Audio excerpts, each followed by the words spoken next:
Only a thought can make you unhappy. And the really interesting thing is that if you are feeling depressed or anxious, the thoughts that are upsetting you will be wrong thoughts. They're cons. They're distorted. Depression and anxiety are the world's oldest cons. It's another common distortion. I feel like a loser, so I must be one. Or fortune telling, making irrational predictions about the future, like I'll never get better, my problems are hopeless, and so forth. And so depression, anxiety, shame, guilt result from distorted thoughts, not from reality. And the really cool thing is the moment you change the way you think and prove to yourself that those thoughts are not valid, in that very moment you can recover. It doesn't take years or months to recover from depression. You have to kind of get it. It's like an aha moment when you suddenly see it. The moment you see, oh my God, all these negative feelings are awesome and wonderful, this is a positive deal. The moment you see that, you suddenly won't want or need them anymore, and then it's really easy to turn them around using the cognitive techniques we had back, in 1980 when I wrote Feeling Good. Hello, everyone. I'm Larry Weeks, and you're listening to the Bounce Podcast, where I have sometimes tactical and sometimes philosophical discussions about challenge. My guest on this episode is Dr. David Burns. Dr. Burns is a previous guest early on when I started the podcast, episode 5, and he is the pioneer in cognitive behavioral therapy. He's currently the adjunct clinical professor emeritus of psychiatry and behavioral sciences at Stanford University School of Medicine. And Dr. Burns popularized cognitive behavioral therapy, and I think he's the reason it is one of the most popular psychotherapies out there today. Through his best-selling book called Feeling Good, The New Mood Therapy. It sold over 4 million copies and many more worldwide. And it is the book most frequently prescribed for depressed patients by psychiatrists and psychologists in the United States. And he has a new book called Feeling Great. So I asked him to come on to discuss the new book, but I've also asked him to come on because of what we're all kind of going through. I have very good friends who are never down, and this has kind of pushed them to their limits.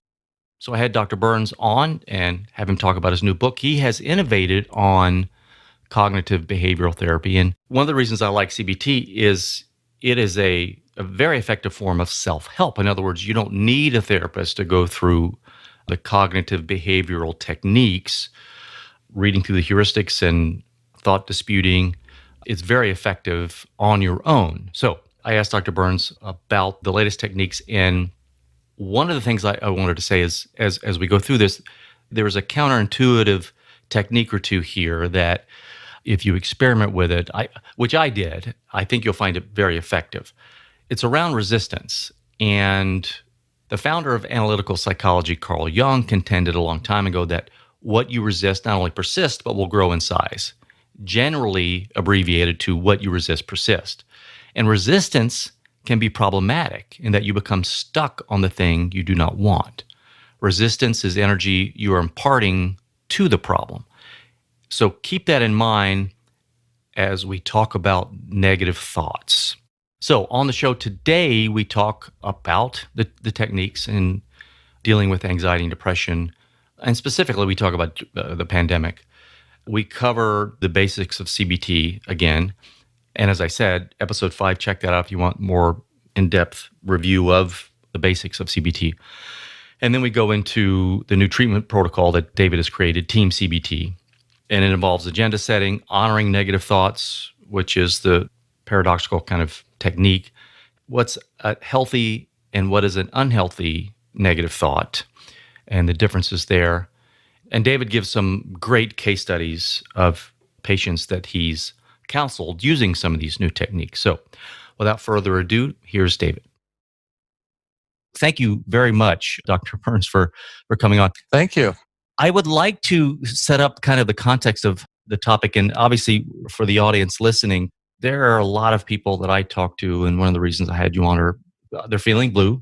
And cognitive behavioral therapy is a great tool, but not a lot of therapists practice it or offer it. Now, I have no number. Do you have any idea what percentage of psychotherapists would use CBT? Is that a known data point? I don't know exactly, but I know it's the most popular form of psychotherapy in the world. But we're actually moving beyond CBT now with the new team therapy at Stanford, which is kind of CBT on steroids type of thing. Yeah, and forgive me, I'm using CBT as a shorthand for just everything you do. Thing. Yeah, but it is very widely popular. It's now the most researched form of psychotherapy in history. When I wrote Feeling Good, there were only about a dozen of us in the world, and it was just considered quackery. But it's really, really caught on all over the world. And now it's like I'm starting all over again because I have to say, okay, well, CBT is good, but we've got something so much better for you now. But people kind of get set in their ways, and just like they were set in the ways of psychopharmacology and psychodynamic therapy when I wrote Feeling Good, now they're all kind of set in the cognitive therapy mold, and that's not necessarily the best thing either. I don't have a lot of confidence in the skill level of most therapists, and I'm pretty sure that they're on average not any better than placebos. But what I'm doing actually to go directly to the people rather than waiting around for therapists to learn this new approach, which is actually hard to learn. So I'm creating an app, kind of like an electronic David, and I think that will that may be helpful to people. And then we may even be combining that with workshops for people who are using the app to practice different techniques and stuff. So we're thinking about a whole new paradigm for psychotherapy, where the therapist actually becomes more of like a support system for a software, and the main thing is delivered by the software.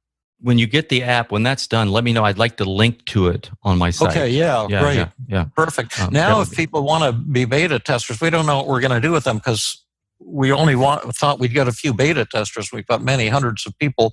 But if they go to feelinggood.com/app, APP, feelinggood.com/app, they can sign up there to be beta testers. There may be a bit of a waiting list. We're going to try to maybe offer some workshops or something for the people who have signed up to be beta testers, free workshops or some kind of thing.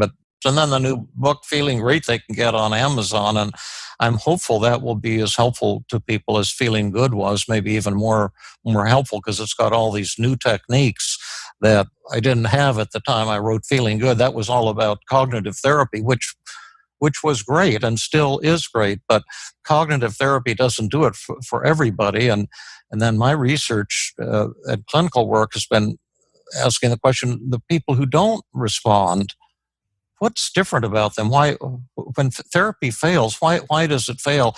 And then how could we correct that to have a more powerful psychotherapy? And that's what we think we have in the new team therapy, team CBT, a more powerful form, you might say, of cognitive therapy. And I know in my own hands, when I'm working with people, I see much faster recoveries now than I ever saw in the past when I was just working with cognitive therapy. Is Team CBT, is that an acronym, or does it mean a team of people? Well, it's an acronym. TEAM it stands for testing. T is testing, E is empathy, A is the assessment of resistance, and M is methods. And that's a kind of a systematic structure which gets individualized for each person, but it's the essential steps that you go through. And the powerful and unique piece, all the three pieces are somewhat unique, but the most powerful piece, the new thing, is the assessment of resistance. Freud stumbled across this concept of resistance. He noticed that some people seem to resist giving up their symptoms or recovering. And he devoted his entire career to solving that problem. That's what psychoanalysis is all about. But actually, he never figured it out. And I think through the research I've done on psychotherapy, as well as my own clinical experience and my colleagues who have helped a great deal in my training group, we have a free training group at Stanford on Tuesday for mental health professionals. We've kind of figured out why people do resist. And it's just very unexpected. It's not what people think. It's the opposite, really, of what people think.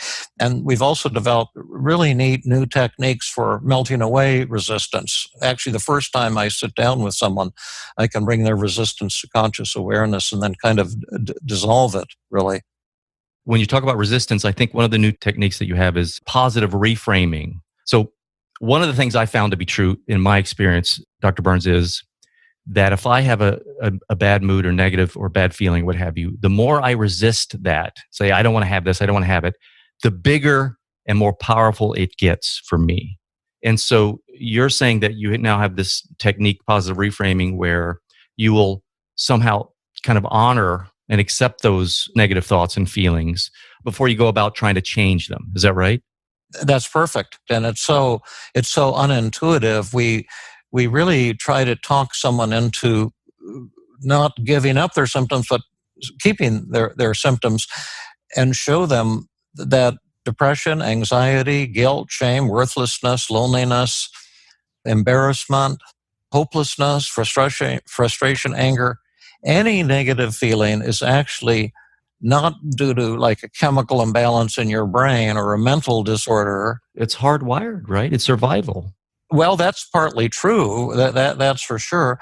And all of these negative feelings are actually the manifestation not of what's wrong with you, but what's right with you. They're an expression of your core values as a human being, and there's tremendous benefits and advantages in the negative feelings. And once you honor them and suddenly see, and you have to kind of get it, it's like an aha moment when you suddenly see it.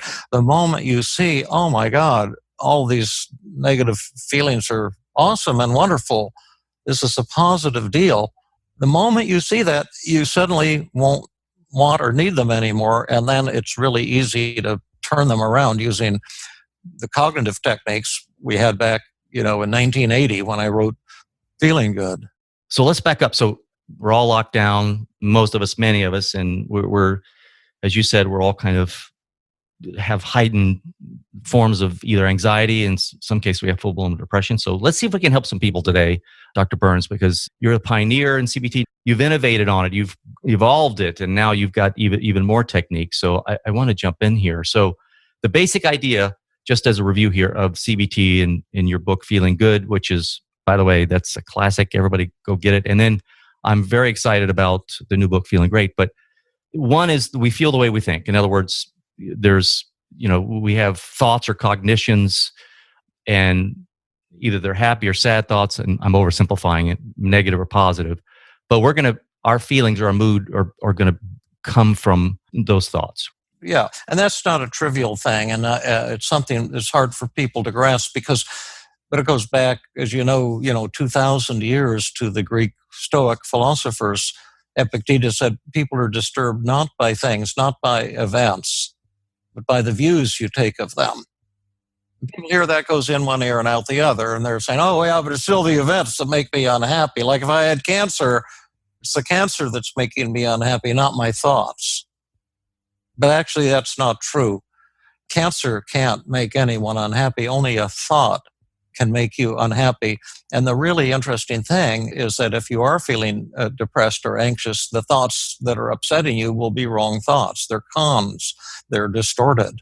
Depression and anxiety are the world's oldest cons.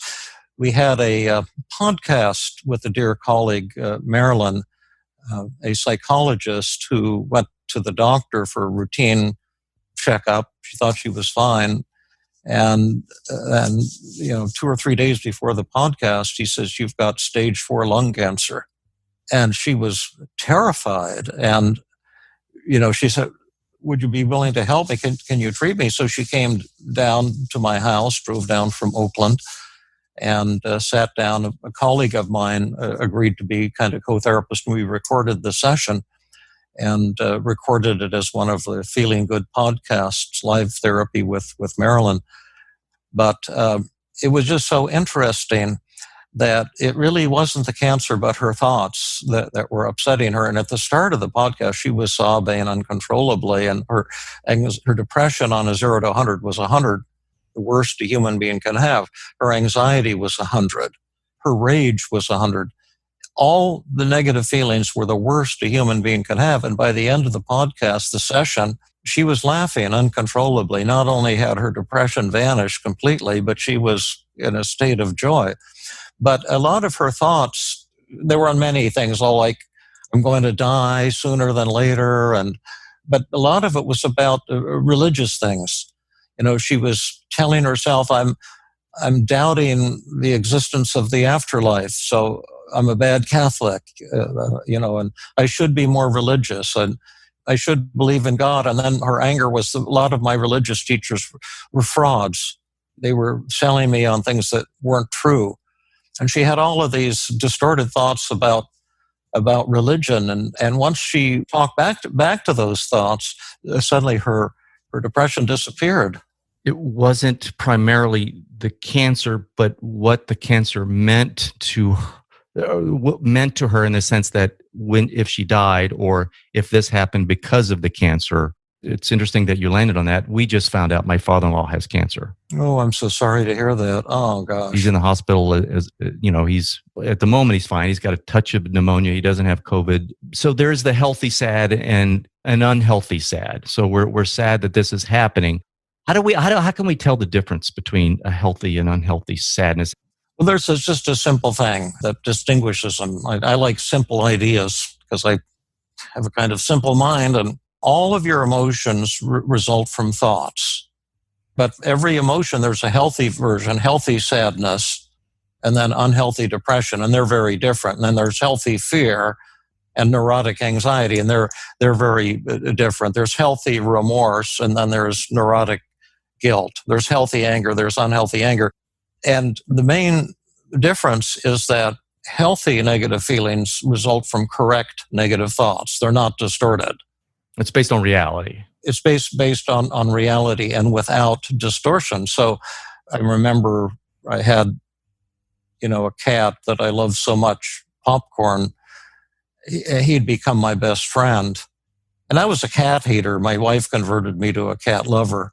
My wife did the same thing to me. This just happened. This happened this year. My wife converted me. I can't believe I'm saying this. Oh, that's beautiful. And we adopted him at the pound because we adopted a stray cat, Kitty, 5 weeks old, that needed a companion. And so we went to the pound, and there was Popcorn in the cage, and his claw was caught in the screen. He was asleep. So I flicked his paw so it wouldn't be, up in the air. And he woke up and looked at me, and it was just love at first sight. And I said, this is the one we want. Can I hold him in my arms? And I held him in my arms, and he just started purring and looking at me. And I just loved him every minute. And we used to go outside, and they would tell him, Popcorn, we've got to enjoy today because one of us is going to die first. And I don't know if it's going to be me or you. But today we have life and we have each other. And he seemed to understand that. And then sadly, when he was 5, he got this cardiomyopathy, some inherited thing that there's no treatment for. He needed a heart transplant, but you can't get them for cats. And I had always told him in the backyard, and if you die first, don't worry because I'll be there with you and I'm never going to let you suffer. And then the day came to where he was going into cardiorespiratory failure and throwing emboli to his feet from his heart. And it was painful for him. And we had to take him in and have him put to sleep. And they did it while he was in my arms because his last breathing, he was still purring as best he could to try to say, Daddy, I love you. And thank you for giving me a great life. And then he died, and I just started crying. My wife couldn't take it. She ran out into the waiting room. I just sat there just crying and holding him and petting him. And then 15 minutes they came and said, are you ready? And I said, no, I need a few more minutes with him. But I just totally loved him. And that is healthy sadness. You don't want to take that away. You don't treat that with Prozac or psychotherapy. But depression is due to distorted thoughts like I'm a loser, I'm hopeless, I'm worthless. I should be better than I am. I shouldn't be so screwed up, and just relentlessly beating up on yourself with distorted thoughts involving all or nothing thinking, looking at things in black and white categories, or should statements. I should have done this, or I should be better than I am, or I shouldn't have said that, I shouldn't have screwed up, or emotional reasoning. It's another common distortion. I feel like a loser, so I must be one. Or fortune telling, making irrational predictions about the future, like I'll never get better, my problems are hopeless, and so forth. And so depression, anxiety, shame, guilt result from distorted thoughts, not from reality. And the really cool thing is, the moment you change the way you think and prove to yourself that those thoughts are not valid, in that very moment you can recover. It doesn't take years or months to recover from depression. When I treat people, they generally recover in about 30 seconds or 90 seconds. It might take an hour and a half to build up to that moment when they have that aha moment and see it. One of the things that was helpful to Marilyn is she kept saying, I should believe in God. I shouldn't doubt the existence of God. I'm a failure as a Christian. And then she also said, I've never found a life partner, and I've failed, to find love, and I'm supposed to find a partner and find someone to love, and I've never found that. I'm a failure because of that. And I'm a failure because I drank too much. She's active in AA now, but just kind of beating up on herself for drinking too much. And those aren't healthy because they contain distortions. They're not reality. So they're subjective. They're not objective. Yeah, she's saying I should be better than I am. I should have a belief in God. It's a should statement. I should have a belief in God. That type of thing. Self-blame, beating up on herself. And so for people out there listening, if you just Google probably CBT cognitive distortions, and there's a list. And David, you probably created the list. And so to me, they're shortcuts. If just knowing the distortion to me sometimes is helpful for me. Yeah, it can help. And then also know the best techniques to crush the distortion. That's why we've got the app, because we can show people just how to crush a negative thought depending on what the distortions are in it. But one of the things that was helpful to Marilyn, among many things, is, you see, she was saying, I shouldn't doubt the existence of God. I should have a stronger faith. Well, I'm not a real religious type myself, I have to confess, but my father was a minister, so I know a little bit about religion, and I know that losing your belief in God is part of the mystic's journey to salvation or enlightenment. That the Christian mystics and the Jewish mystics, and probably the mystics of all religions, the Buddhists, say that finding yourself lost is a part of the journey to spiritual enlightenment, and that you should. Sister Teresa, I think she doubted the existence of God half of the time. Then we did like externalization of voices, the technique that you like, and then she was able to then talk back and shoot her negative thoughts down and then go into a kind of an enlightened, self-accepting state. But it's beautiful when you can make that happen for someone. It's just the most exciting thing in the world to see someone go from tears of despair to joy and in a short period of time. I feel so blessed to be able to give that to people. It seems to me that we become rule makers. Like all of a sudden, what we say is the arbiter of truth. Like this will never work out, or I'm a failure, or in other words, all of a sudden we become gods. This is how it is. I'm judging myself this and that, which doesn't make sense. But back to the healthy and unhealthy. So right now, it would be a healthy thought, a healthy negative feeling to say, we're at risk because of the spread of coronavirus, of getting sick, and we need to protect ourselves, wear a mask, whatever. So, that's a worrisome thought, but it's healthy because you need to take action and consider that risk. Unhealthy, in my opinion, would be, this is the end of the world. That's a distortion. Coronavirus, now it's the end of the world. I'm going to get sick. I'm going to die.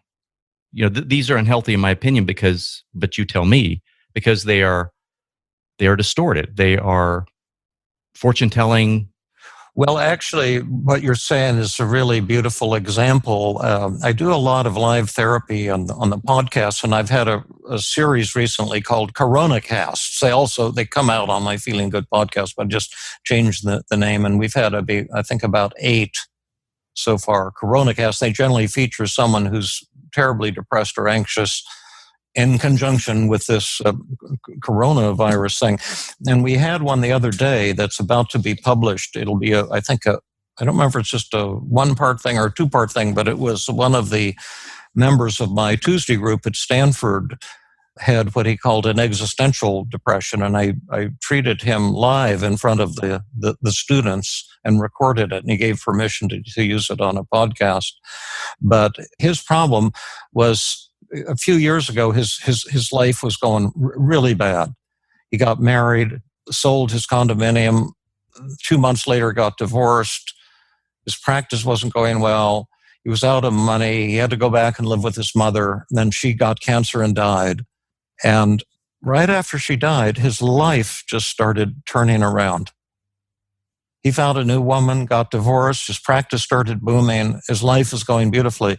But he said what happens to him is he'll be having really fun, and then he'll have this thought like lightning: I shouldn't be having fun because people are all over the world are dying right now of this coronavirus. And what's the point in being happy? What's the point in doing anything? Because eventually I'm going to die too. We're all going to die. Kind of an existential, life is meaningless, a little along the lines that you said. And it was such a beautiful and powerful session because everyone is unique. And when we were doing this positive reframing, you can listen to it live. It was really a blow-away experience. But he suddenly realized that when he was little, his brother had died, and there was all of this. I think he was killed on his bicycle in an auto accident when he was 11, and there was all this thing in his family, that all this grief that was happening, and you never know when tragedy is going to hit. And it suddenly dawned on him when we were doing the positive reframing that these negative lightning strikes, of existential meaninglessness was actually a way to try to contain that grief. And he began crying during the session and expressing the love he had for his brother and his mother and the grief he felt when they died. And he suddenly began to see that was really lurking behind these episodes of sudden intense depression with negative thoughts. And once he saw that his depression was showing something beautiful about him, his love for his mother, his love for his brother, suddenly he didn't need it anymore. And then we were able to use these role play techniques to just blow his thoughts out of the water. Is that how you got to that unconscious or subconscious? Because you honored the feeling. You said, what purpose is it serving you? And that's how that happened, because that's interesting. Yeah, it helped him completely reframe the way he was thinking about his depression, and it just transformed his whole brain. Depression was a technique that he was unaware of, he was using to cover something. Well, yes, it was his way of doing honor to his brother and his mother, and not to feel happiness because they died, and I loved them and I lost them. And once he saw that and allowed himself to grieve, suddenly he didn't need the depression anymore, and he was able to turn it around. It's a little hard to explain. It's a subtle technique. I get it. When you're first saying, I was like, how did he come to that? Now I get it. It's almost like he dropped the veil, like, okay, I don't need this. Oh, what's left? Oh, I see. This is what I'm doing, or something like that. Yeah. Yeah. Once he saw the beautiful aspect of his depression, that it wasn't some illness or some abnormality that he needed treatment for, that it was actually something awesome and beautiful about him, then suddenly he didn't need it anymore. It's a paradox. It's what you said earlier on the show. When you fight against something, it mushrooms. Absolutely. I was going to say it. One of the phrases that's helped me is when if I'm feeling whatever the feeling is, stress or whatever it is, I'll say, it's okay to feel this right now. It's okay to feel this right now. And just giving myself permission to sit there and feel it, it speeds the dissipation of it. It is a paradox. It's that which you kind of resist persists. I know that sounds trite, but yeah. Oh, I've never heard that. That's a good one. What you resist persists. I like that. In fact, it's so great, I must have just thought of it myself. You're welcome to use it, trademark Larry Weeks. I don't know where I heard it, but absolutely true to me. So it also reminds me of, I read this somewhere, it had something to do with radical accountability. It was 3 statements, something like, I depress myself, I worry myself, I make myself sad. And once I take responsibility, to me, it makes me say, well, okay, why am I doing this? Is that healthy or not? Yeah, and then the old theories is that the reason people cling to depression and anxiety are they're kind of put downs to people, negative motives, like you want to be the center of attention and you don't want to let go of your depression and anxiety because of secondary gain, things like that are really kind of shame inducing. And I've never seen those negative views of resistance or negative views of symptoms as being helpful to people. You're depressed because you have a chemical imbalance in your brain. You're depressed because you have a mental disorder called major depressive disorder or dysthymic disorder, so-called chronic depression. Or you worry because you have a brain disease called generalized anxiety disorder. And those formulations make it seem very shameful to have these symptoms that show that you're broken. Then you have to go to somebody to be fixed. And we're turning all of that upside down. So I want to get into the positive reframing, but I want to mention a few: all or nothing thinking, overgeneralization. You view a negative event as it's never ending. It's going to be a pattern that continues. And some of the ones that have helped me have been like jumping to conclusions. You jump to a conclusion, it's not warranted by the facts. So that could be fortune telling. You're predicting how things are going to turn out badly. That seems to be a common one, right? And there's many more, but I just wanted to give people an idea of CBT and kind of these heuristics that are out there. They're very helpful. And then, once you identify that, you can measure your mood or dispute the thoughts. Where's the unreality?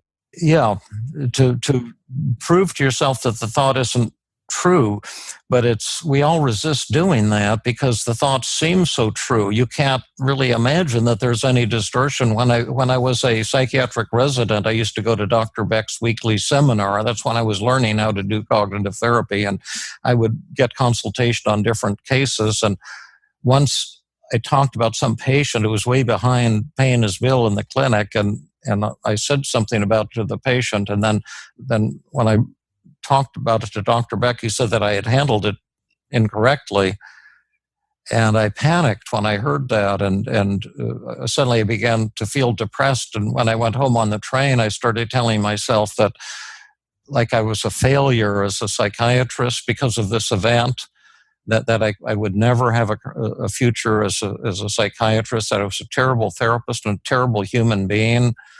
And I was thinking they'll probably take my medical license away from me. And those thoughts seem so true. And that's the thing about depression or anxiety. Even though what you're telling yourself might be a bunch of malarkey, it seems so true.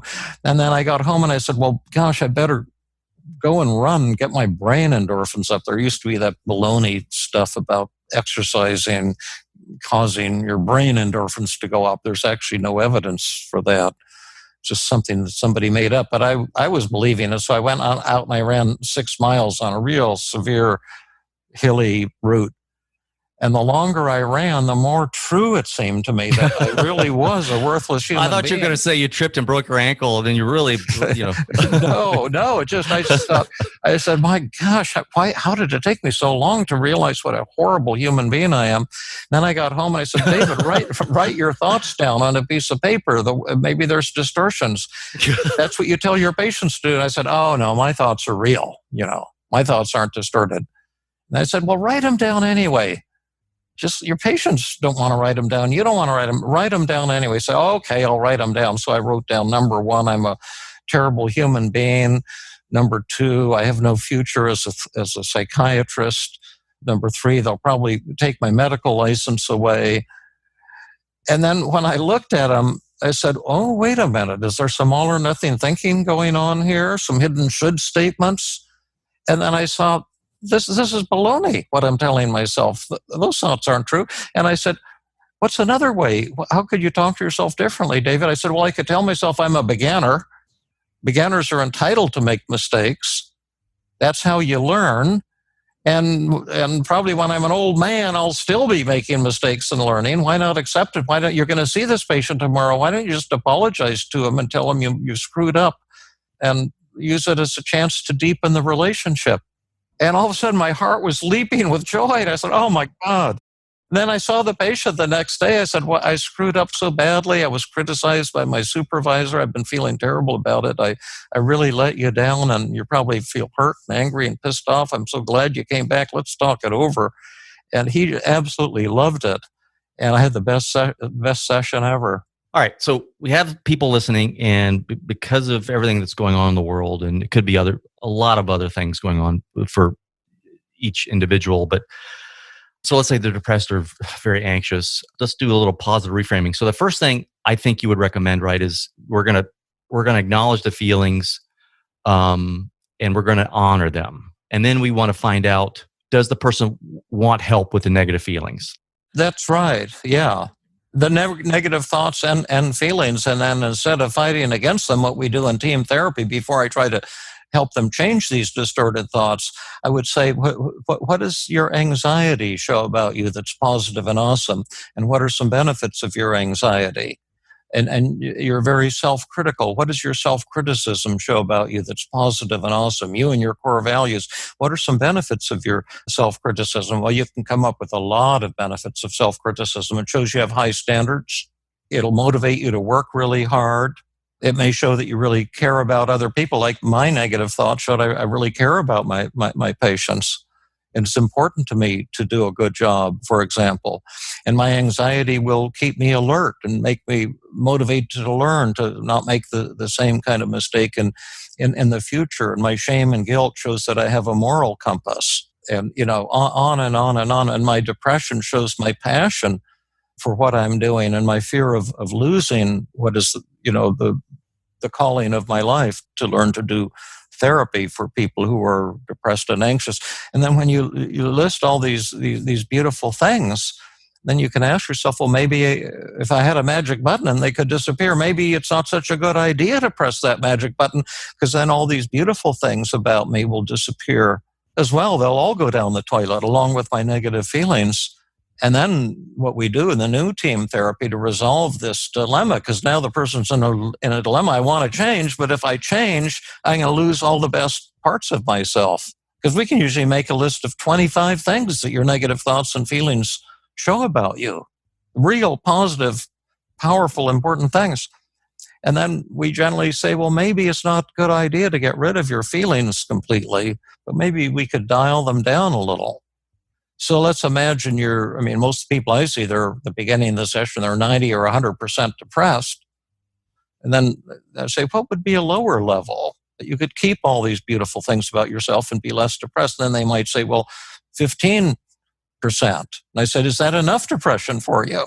You sure you don't want to aim for 25? And they say, oh no, 15 is plenty. And then how anxious do you want to be? Well, to protect yourself. Anxiety is protecting you. How anxious do you need to be? They say only, 5 type of thing. I say, you're sure 5% is enough? And see, I'm always trying to talk them into more. And this gets them into, wanting less.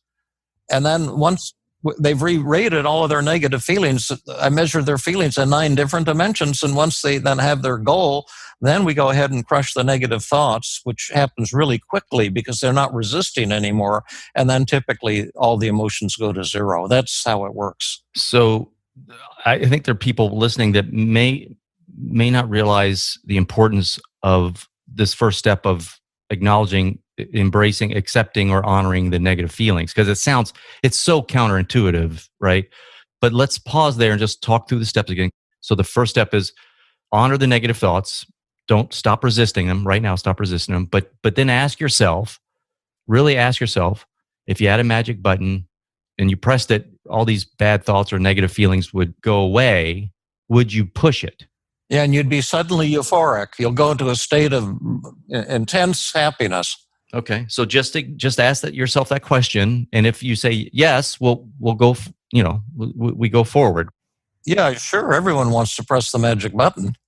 Okay. And then we say for each of the negative feelings, whether it's anxiety, depression, what does this negative feeling show about you and your core values? Yeah, that's positive and awesome. You may need to pick up the book feeling great because will show you exactly how to do it. Like one of the hardest ones for me to figure out was hopelessness. What's beautiful and awesome about hopelessness? And what does it show about you and your core values? Because Aaron Beck always said hopelessness is the worst human emotion. Well, now you got me, Dave. What is the value Well, of hope? there's at least 4 or 5 mind-blowing things about hopelessness. No.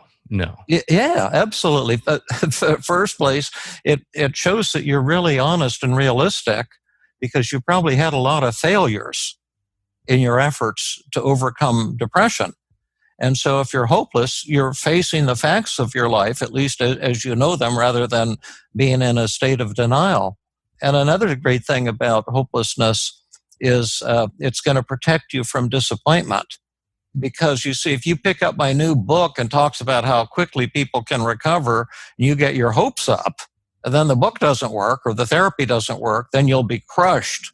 But if you're hopeless, if you maintain hopelessness, it protects you from intense future pain. And then another thing about hopelessness is that it shows that you're a critical thinker.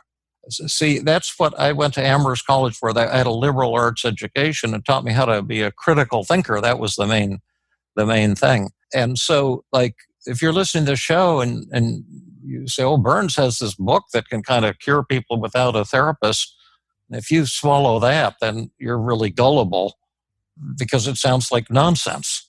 You know what I mean? But if you're hopeless, it shows you're a critical thinker. You can say, well, I'm not going to buy into the idea that there's something new on the horizon here that can cure depression. You're not gullible. You're going in with a scientific mindset of show me the evidence. Show me the evidence. Okay. Yeah. All right. I'll buy that. I'll buy 2 of those. Yeah, absolutely. And the hardest one for me to figure out was frustration. See, I have 9 different kind of negative feelings I measure in my patients at the beginning of every session. And the one I couldn't figure out, hopeless was the second hardest. The hardest was frustration. I could never figure out what's good about frustration. I could see what's good about anger. I could see what's good about shame. I could see what's good about loneliness. I can see dozens of things that are good about depression and anxiety. But frustration, how can frustration be a good thing?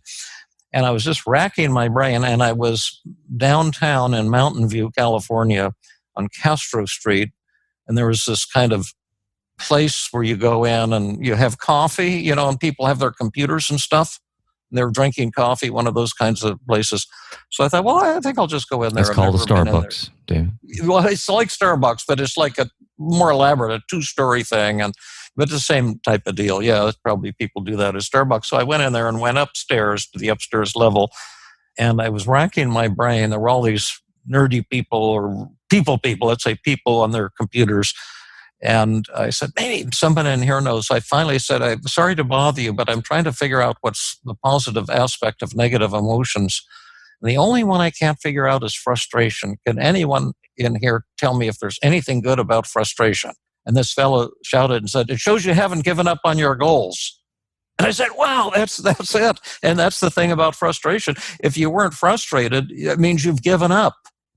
And so frustration shows that you're still trying to achieve some goal that's important to you. But anyway, that's the positive reframing. And you really have to see it. It's not a superficial thing, but it has to suddenly hit you.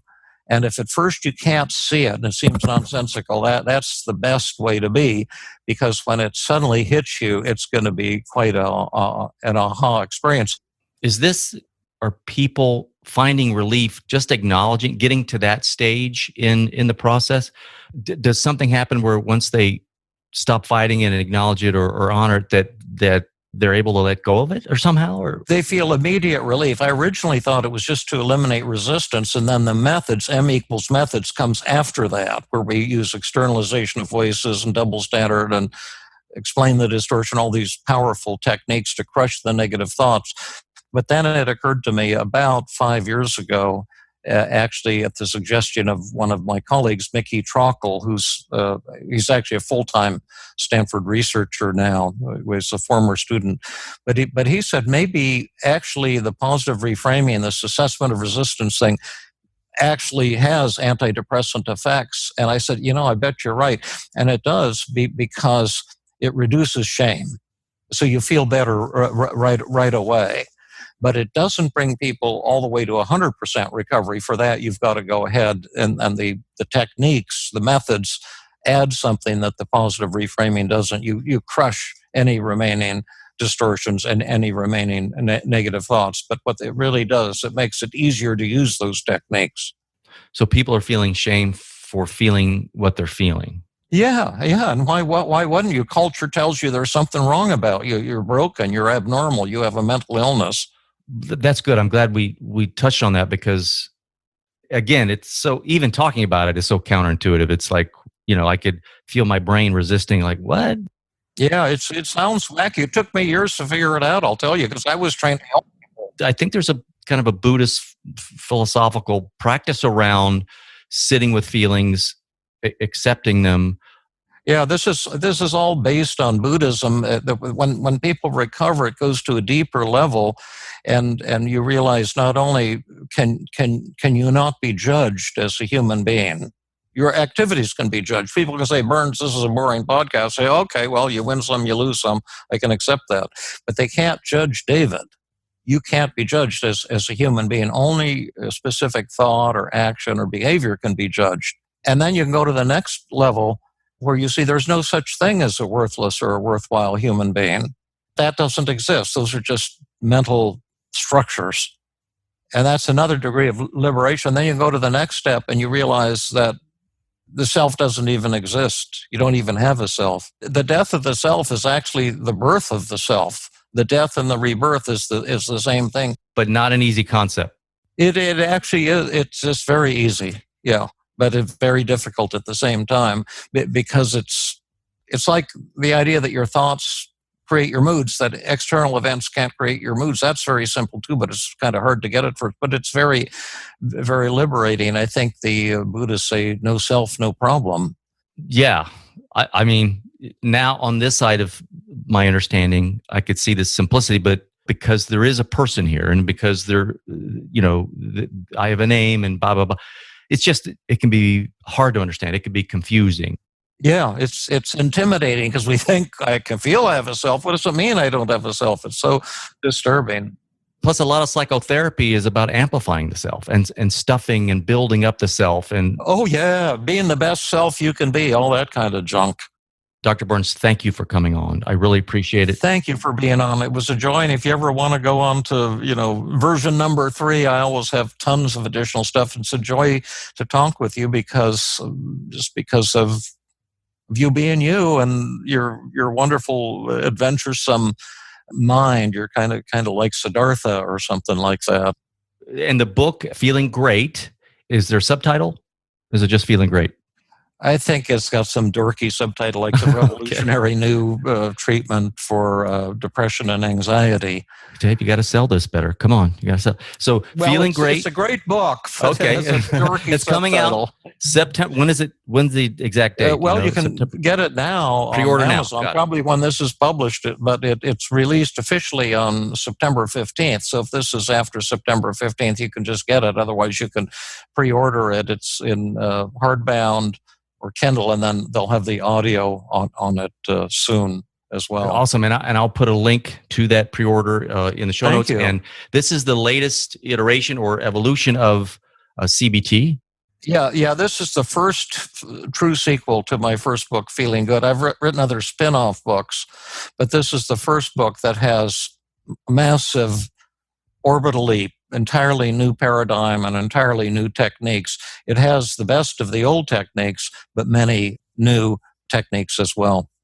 I just want to say again, you're so easy to talk to and kind and funny, and I want to talk about cats some more, but thank you for coming on. I really appreciate it. My pleasure. It was a real honor. Look forward to the next time, and be safe and be happy and feel great. Well, that's a wrap. Thank you for listening. If you enjoyed it, do share it with your friends and on your social platforms. Big thanks to Sam Williams, my audio guy, and the beautiful bumper music you're hearing is Michael Petrovich's Bella Luna. For all my show notes or resource links, visit larryweeks.com, and we will talk again soon.